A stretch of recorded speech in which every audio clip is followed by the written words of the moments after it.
A couple weeks ago, I talked about how to cleanse yourself of negativity and stress. I mentioned that technology could be used for that purpose. And today I have a guest, Mark Fox, the inventor of the Resona Vibe, to talk about his invention and how it can help promote health and wellness. Welcome, Mark. How are you? Good. How are you? Thanks for Good. having me. So, for those of you who have been followers of my podcast for a while, you know that I've spoken with Mark before, and I'm a fan of the vibe. And I'll link to those two podcasts in the show notes. And we're going to be covering different ground today. So, if you have questions that we don't get to, please check out one of those other two podcasts. So, Mark, what is the Rezona vibe and what qualifications do you have to come up with something like this? So, where does your ideas and technological know how come from?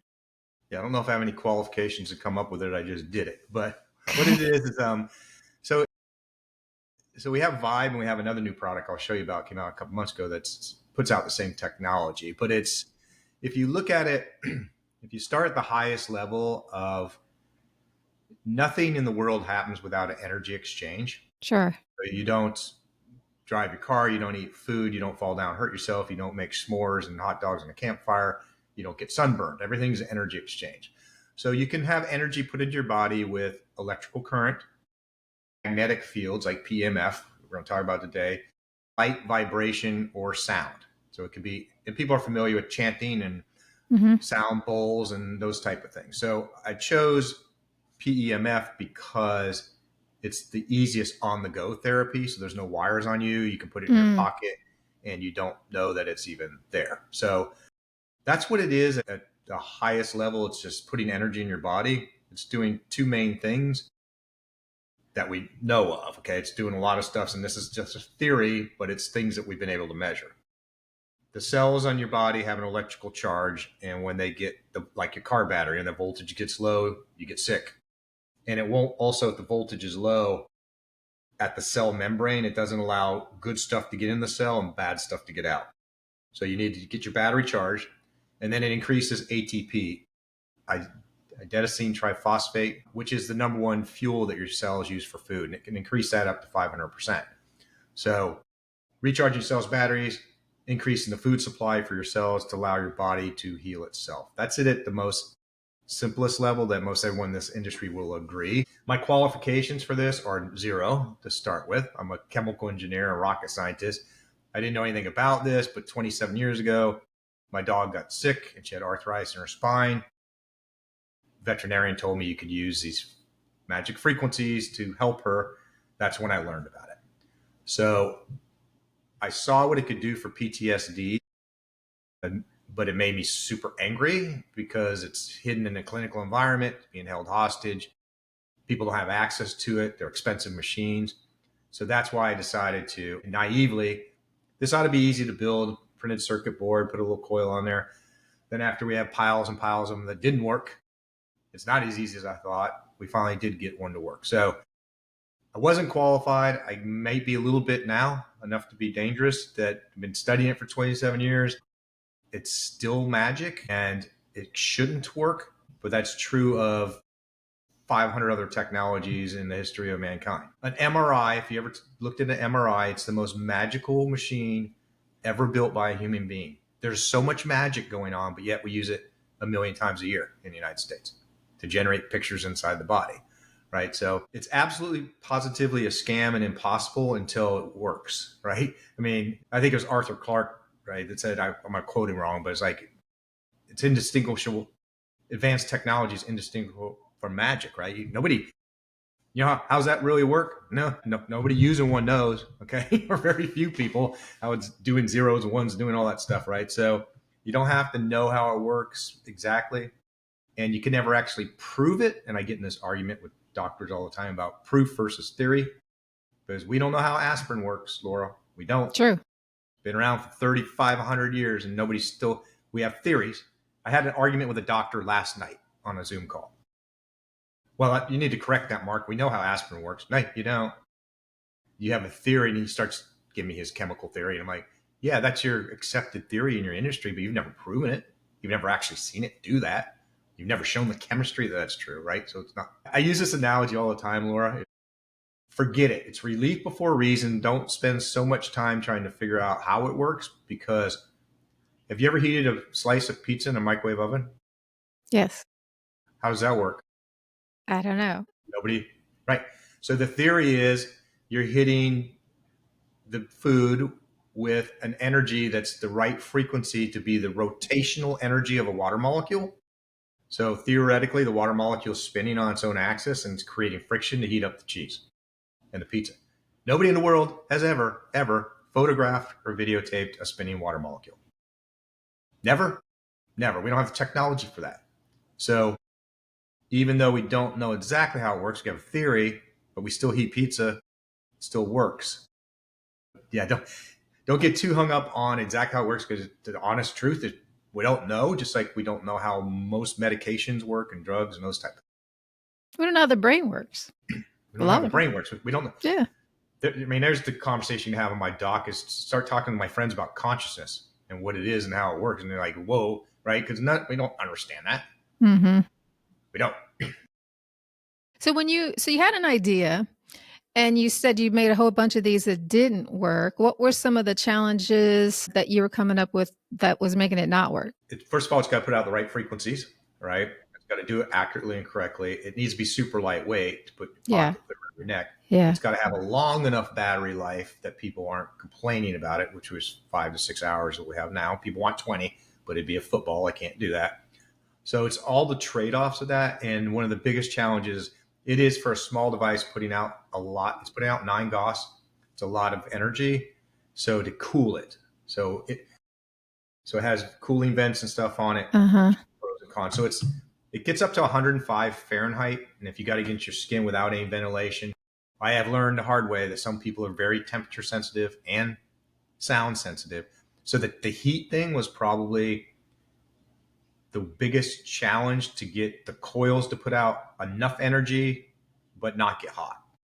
So the biggest pile I had over here was coils. I mean, I just said, this will be easy. I'll just make a little coil. No, there's hundreds of coil designs that we went through. So that was the hardest part, is that whole trade-off. Okay. So were you looking at things that already existed and you're just kind of tweaking, or did you come up with this all on your own?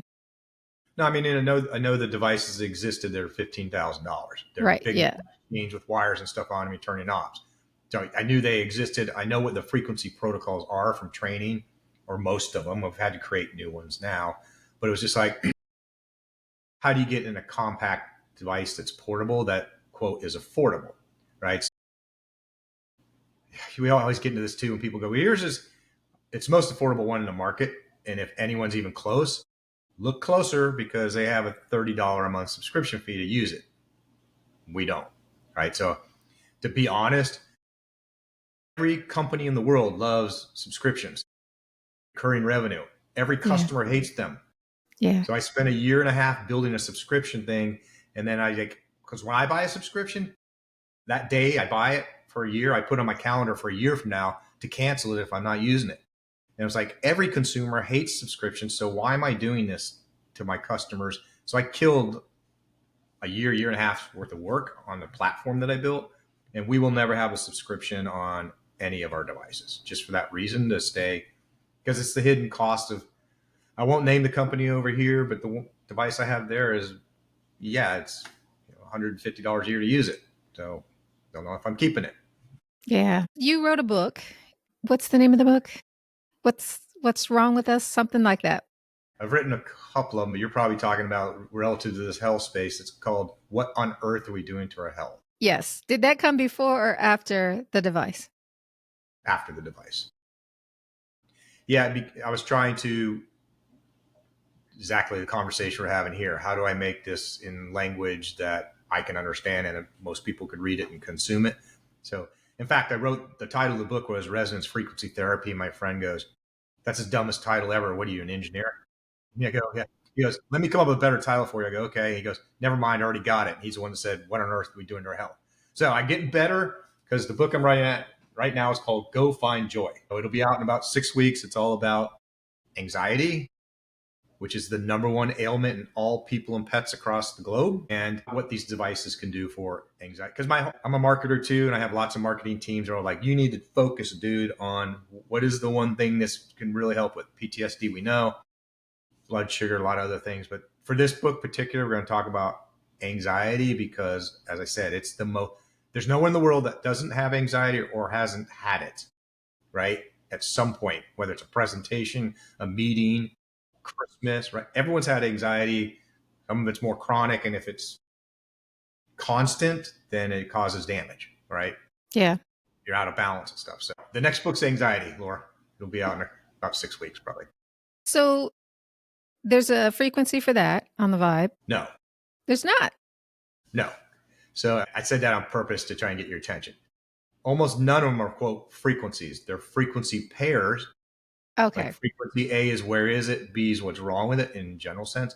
And they change about every 1 to 4 minutes because they're targeting different parts of the body. For example, PTSD is 76 different frequency pairs. That's why it's 2.5 hours long.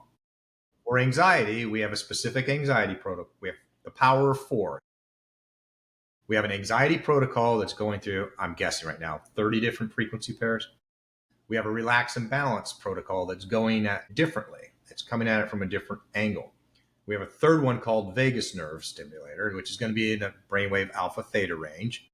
And then PTSD protocol, I just said. So all 4 of those, anxiety, relax and balance, PTSD, right, is the studies we're doing right now. In fact, I just got 2 more responses back a couple minutes ago, is in 30 days. Go mix those 4, figure out which one works best for you. Is it one or is it a combination? This is super exciting. So a score like, I think about 60 as high as they get. I just had 2 people go from mid 30s to 2, right? And that's what they're self-reporting. And that's the subjective part of it. And then the objective piece where they're getting the wearables and the feedbacks on heart rate variability and blood pressure and all that.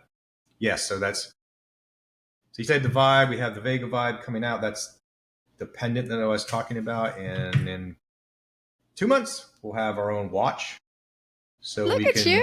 Okay, we got to back up. Tell me about this. Tell me about those. Okay.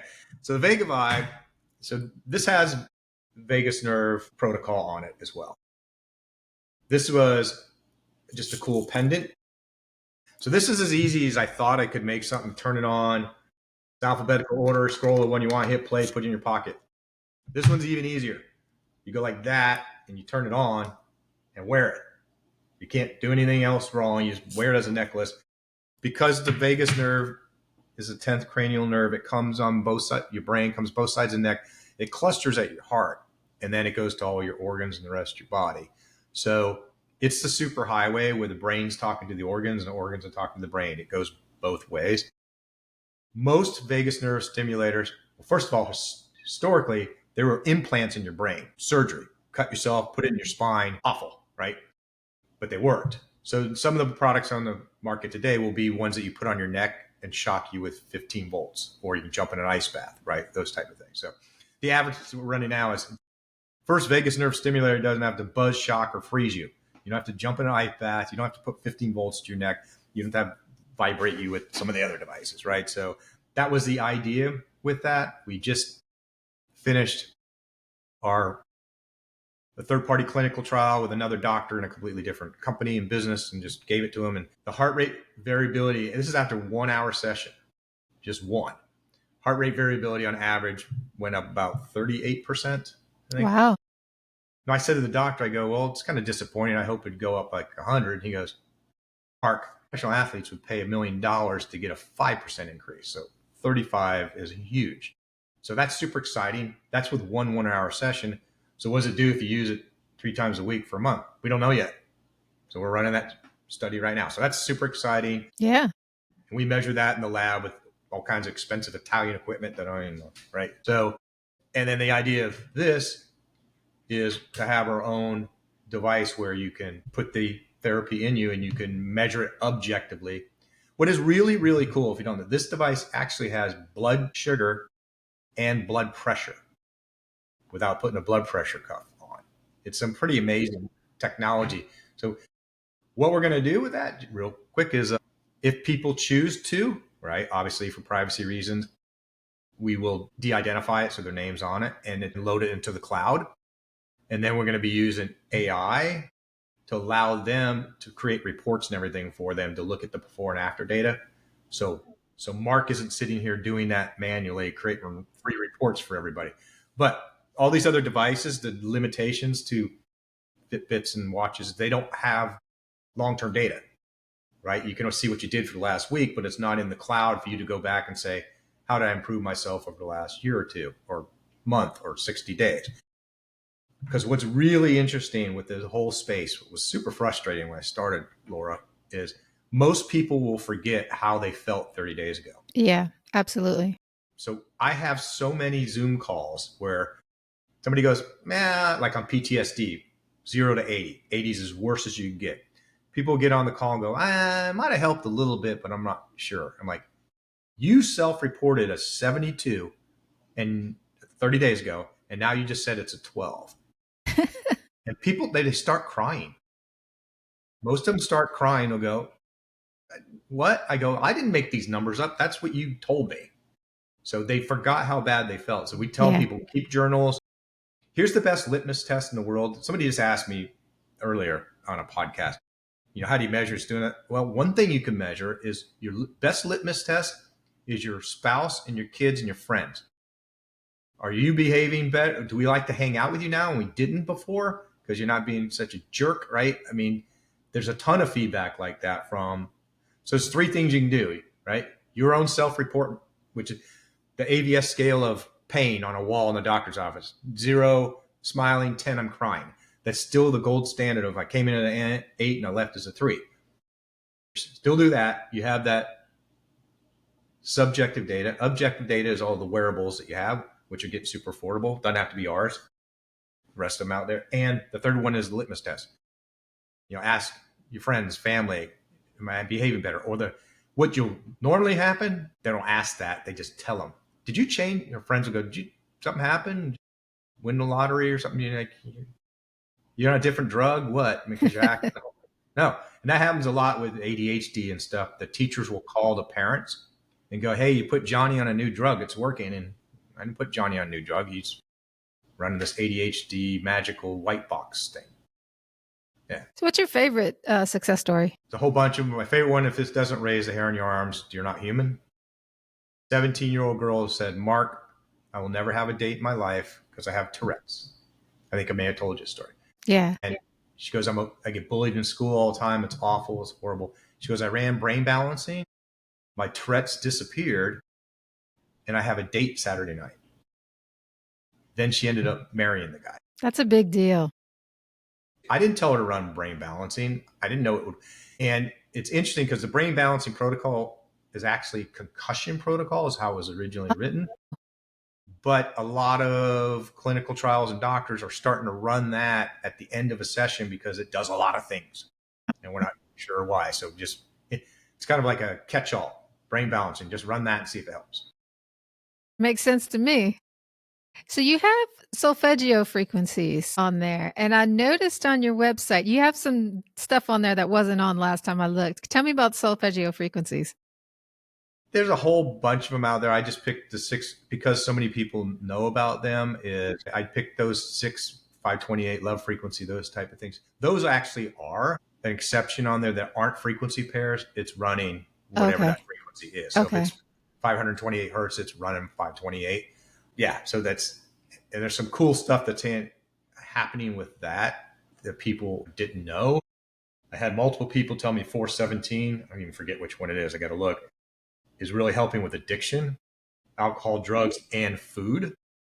So, for example, I have a friend just got diagnosed, not just a couple years ago, with leukemia.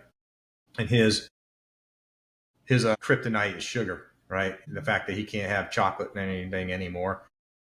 Went out on my boat to lunch last weekend. And he's like, my cravings are like way, way down for sugar, potato chips, any of that stuff. I'm running 417 hertz. I'm like, cool. Keep running, right? So here's what you asked me about favorite story. I'm going to tell you one that is going to be one of my new favorite ones that hasn't happened yet. So I'm forecasting the future. I've had 3 people in the last 10 days tell me that took their AFib from 95% to 2. Didn't know it could do that. Not sure if that's real.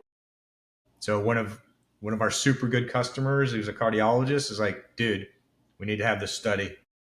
We got to go do this. He goes, can we do POTS too? Because we don't have an answer for POTS. Sure. When you go do POTS, AFib, go put some stuff together.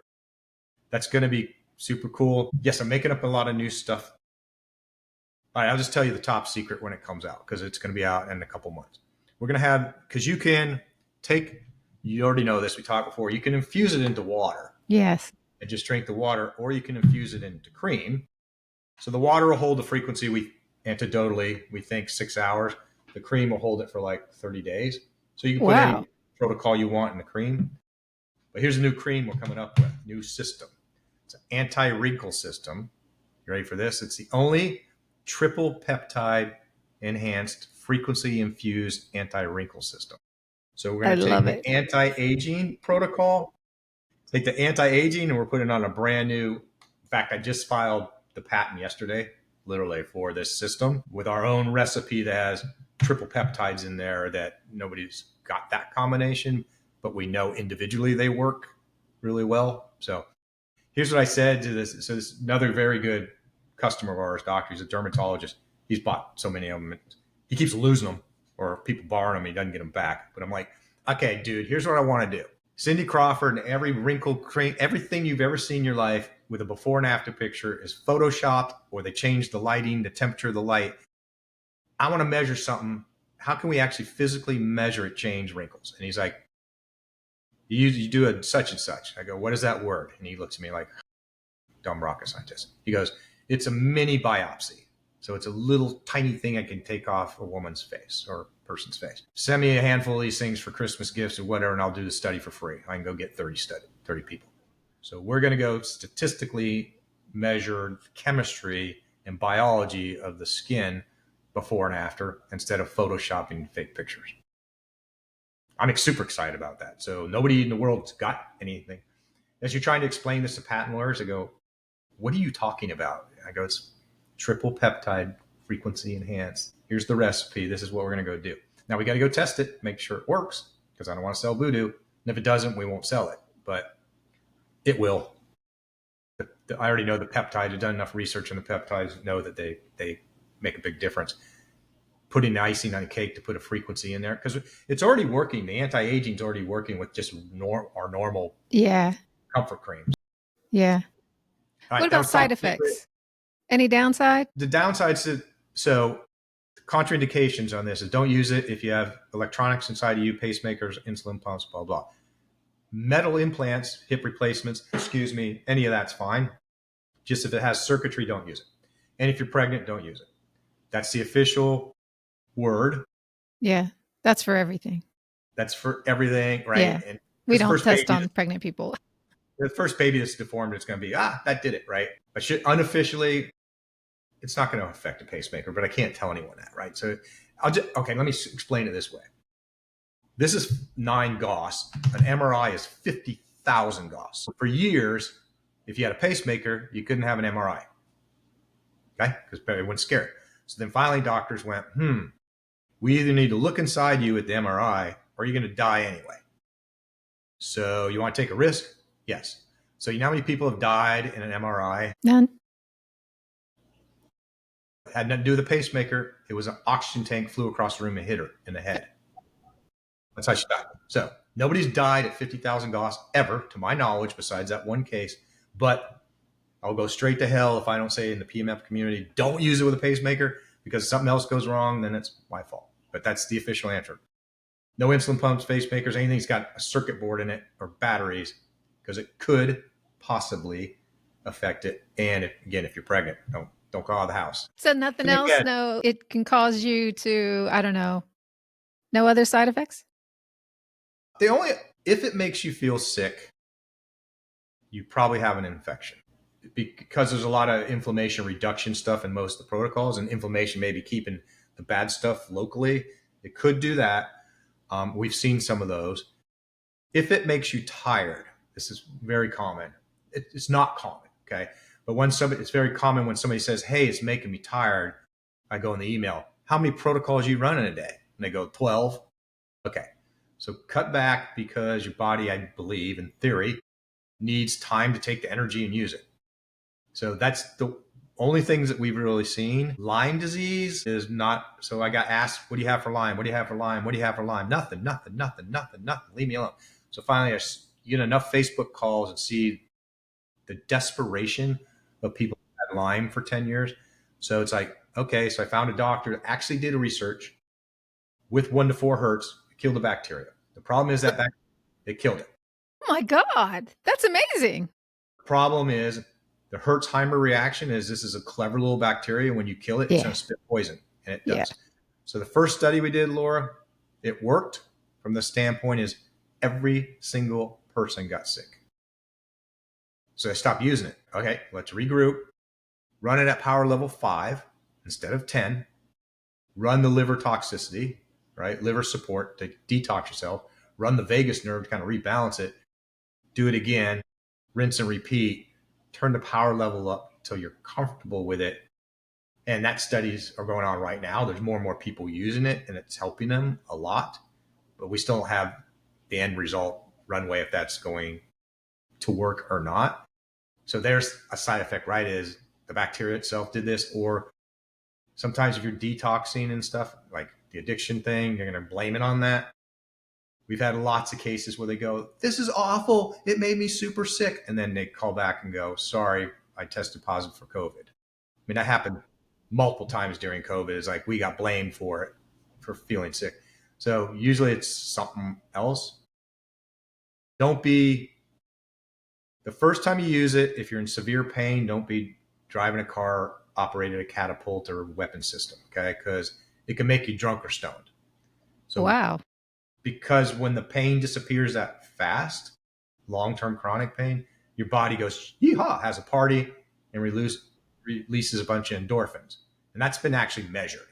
So it's been measured in the lab that a huge jump in endorphins and cytokines, which are a marker for pain, they drop like almost instantly in some cases, which there's a lot of biologists and doctors say that's impossible. It can't do that. Well, it did, right? So you could do that. I had a woman right over here.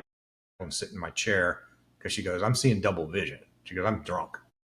And she had been in a car wreck and had a lot of pain in her back for several years. So that's a long answer to your question. But yeah, don't use pacemakers, insulin pumps. No. First time you use it, be smart. If it makes you feel sick or whatever, stop using it, contact us. See if we can troubleshoot that, see if what else is going on. Use common sense to stop. If it doesn't work, it's like, don't hurt your, right? We don't know why it makes you do. Look at all the side effects of drugs, right? Anal bleeding, death, because everything you see on the 6 o'clock news is like, yeah, if it starts doing that, stop. Now, we've never had it happen with any of these devices. And again, PEMF, the Earth's putting it out 24/7, has since the beginning of time probably, and we're engulfed in it. Yeah. Again, it's 4.5 Gauss. It's not 9 Gauss, but if PEMF was really harmful, none of us would be here. Which is a good point because we get asked all the time. Does it put out EMF? Yes. It's electromagnetic frequency. It's very, very, very low energy. So the analogy I use is when you go to the dentist, you get a lead apron put on because that's 10 to the 12th power. That's how high a frequency it is. So you don't put that much energy in your body when you just want to look at your tooth. This is a million. That's 1,000,000 hertz. Wi-Fi is 2.4 gigahertz, right? These are under 1,000. So on a scale, yeah, you look at X-rays out here at 10 to 12. This is actually, I've plotted it. 1,000 is actually 0, right? On a scale that goes from 10 to 12, 1,000 is 0. So it's helpful EMF, not potentially harmful PEMF. There's a big difference. It collapses back on itself. Not to get too technical. This is designed to communicate with a tower 12 miles away, right? This is designed at low energy to just put a massage into your cells. So what about the watch? What do you mean? What about the watch? This one? Is it Bluetooth? Is it putting out? What's it putting out? This one's going to communicate with your phone on Bluetooth when you sync it. Yeah. Okay. Bluetooth's another rat hole we could go down, but it's like, I don't want the Libre guys coming after me because of continuous glucose monitors that they're selling. There's data that shows that Bluetooth signal is increasing your blood sugar. So it's going against what you're trying to do. But Mark didn't say that because I don't need those guys. I don't need those black SUVs showing up. So I quit using stick up kitty. But all right. Love what you're doing. I had no idea about the vagus nerve pendant or the watch. So I'm so glad that we have had this chat. And if people want to know more, they want to get a vibe, they want to know about your book, find out about you and your company, how do they do that? So the website's resona.health. It's .com. So RESONA.health. It's short for resonance. And one of the key things too is this is for people and pets. So dogs, horses, people. Yeah. Is if people don't know, man on the street, if you go, hey, what is PEMF? 1 out of 15 or 1 out of 20 people is going to know from a chiropractor, a beamer mat, or something they saw in an office. In the horse world, 100% of the people know what it is. They all know what a Magna Wave is. They've had the horse treated or the horse in the stall next to them. It's a $15,000 machine. The vet brings out, looks like a beer keg, and these big rings, right? So I have so many bets with 50-year-old cowgirls going, there is no way this little 2-ounce thing's going to do anything on a 1,000-pound animal. I go, you want to bet? Because they're actually more energy sensitive than people. Yeah. So, and everyone goes, I need the horse version. It's the same version, people, pets, right? Horses have asthma, general inflammation, arthritis. They have the same issues people do. So do dogs, right? So do you have a little pouch or something that you could put on for the cat or a dog or? Yeah. So for the dog, we've had bandanas that had a little pouch that fit in. We just came out last week with a harness now that has one that goes around the heart. Cats are a pain in the ass. You just have to put it in their crib and let them lay next to it. Okay. They will come lay on it. If it's helping them, they will leave if it doesn't. So cats are super finicky. On the horse, not a prompt like I had it sitting right there, but I do. So it's like a cell phone holder with a 30-inch elastic strap. Okay. Goes around the horse's neck on his vagus nerve. So yeah, once you get the vagus, so you don't have to actually put it on his back where his saddle is to help him. You can just run it through the vagus nerve. And I got a lot of doubters in the horse world. They're like, I mean, they want it to not work. The whole, not placebo, the whole nocebo thing. They're bent convinced there's no way this. So it's a bet I have with several of them. They're like, one of the funniest ones is we got in a fight on a podcast like this. She goes, at the beginning, she goes, if you mention anything about horses, or I'm cutting this thing off, and I'm like, okay. So I didn't say anything about horses because she told me not to. She goes, I've been riding horses my whole life and raising them. There's no way, Mark. Nobody's going to believe that. You're going to discredit my podcast, on and on and on. So I did.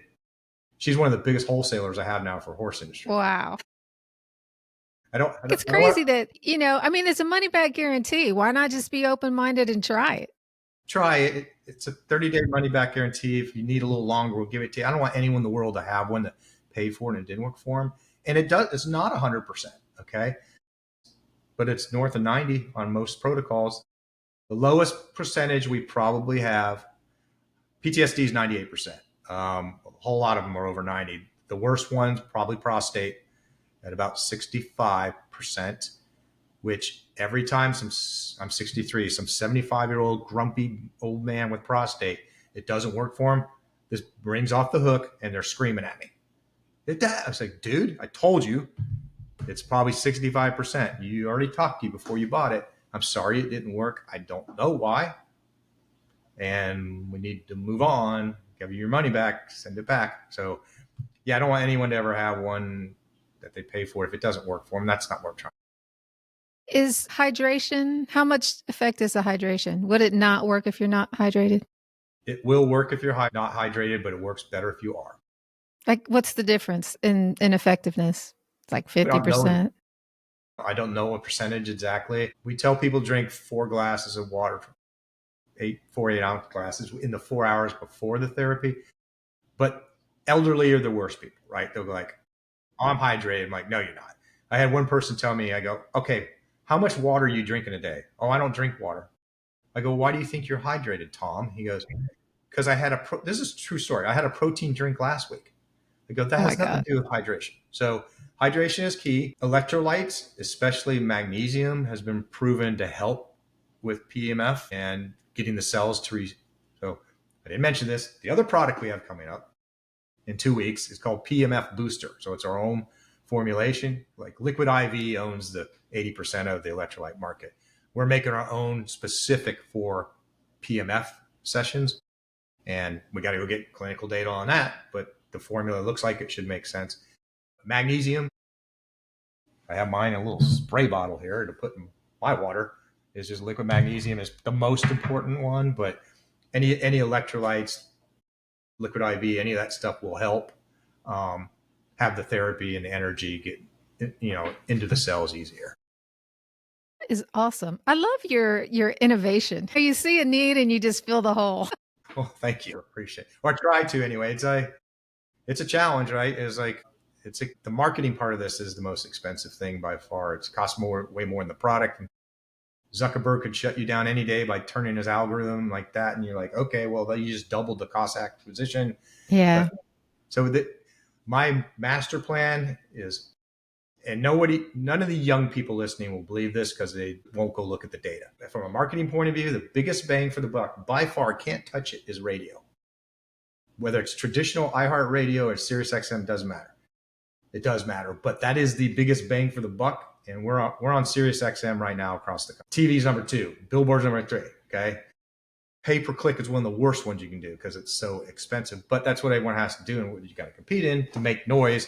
To be able to, you got to make noise. Yeah, making noise is very expensive and painful, and you got to be on it 24/7, like looking at your numbers, and it's like, what? Yay, this worked! Yay, this worked! For 14 days, and all of a sudden, what happened? I'll give you this example. A radio, I just said them, SiriusXM. It's like, okay, this is what I said to my radio guy.